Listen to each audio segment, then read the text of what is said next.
حصاد الأسبوع الأول من الدوري المصري النسخة رقم 65.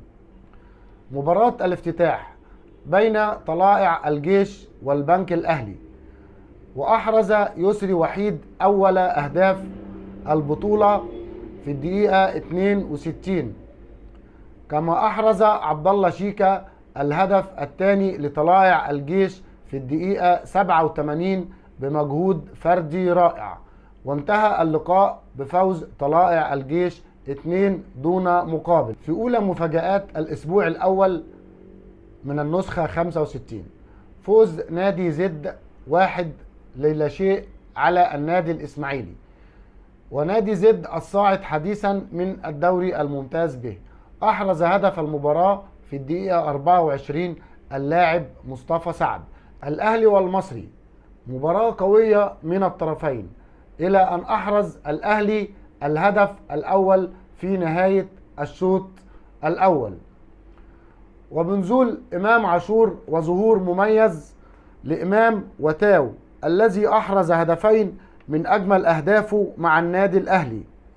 ويختتم الأهلي أهدافه بهدف لكريم فؤاد وأسيست رائع عالمي من أفشة، لينتهي اللقاء 4 دون مقابل لصالح النادي الأهلي.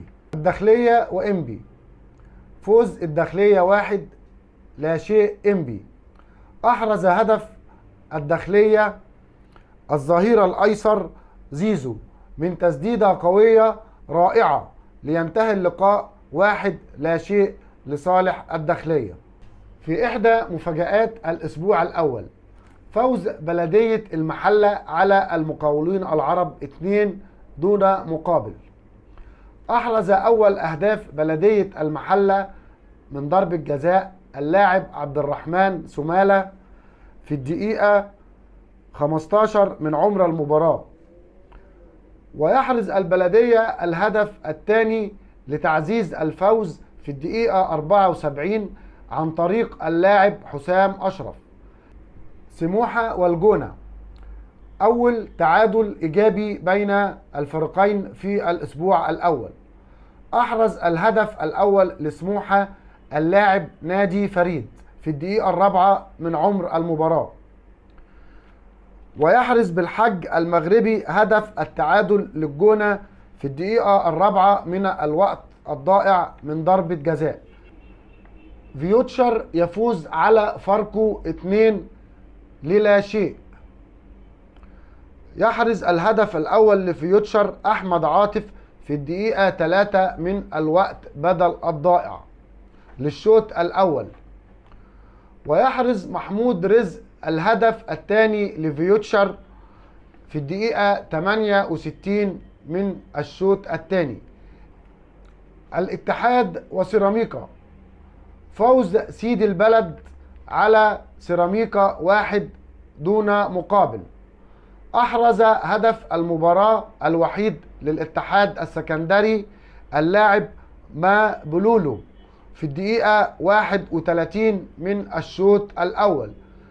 واختتم الأسبوع الأول لقاء قوي بين الزمالك وبيراميدز، وانتهى بالتعادل الإيجابي 2-2. أحرز أول أهداف المباراة المخضرم عبد الله السعيد من تسديدة قوية في الدقيقة 24 من افتتاح المباراة، ويحرز دونجا هدف التعادل للزمالك في الدقيقة 57 من عمر المباراة، ويسجل إبراهيم نايدي هدف التقدم للزمالك في الدقيقة 62 من عمر المباراة، ويسجل رمضان صبحي هدف التعادل لبيراميدز من هدف رائع، لينتهي اللقاء 2-2 بين الزمالك وبيراميدز. وبكده يبقى وصلنا لنهاية حصاد الأسبوع الأول لمباريات الدوري المصري الممتاز لنسخته 65.